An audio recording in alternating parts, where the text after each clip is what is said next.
ముంబైలో ఒక క్రేన్ కూలిపోయింది. మీరా రోడ్లో క్రేన్ కూలి 20 ఏళ్ల యువకుడు మృతి చెందాడు. ప్రమాదంలో ముగ్గురికి గాయాలు కాగా పలు వాహనాలు ధ్వంసమయ్యాయి. నిర్మాణ పనుల కోసం క్రేన్ ఎత్తును పెంచుతున్న సమయంలో ఈ ప్రమాదం జరిగింది. అయితే తగిన భద్రతా చర్యలు తీసుకోకపోవడమే ఈ ప్రమాదానికి కారణంగా తెలుస్తోంది.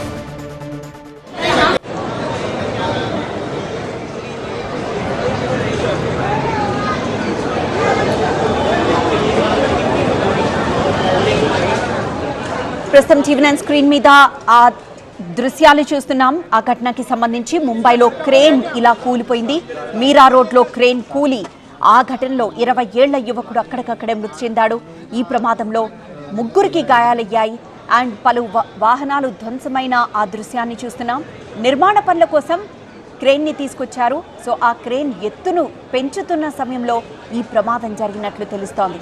తగిన భద్రతా చర్యలు తీసుకోకపోవడమే ఈ ప్రమాదానికి కారణంగా తెలుస్తోంది.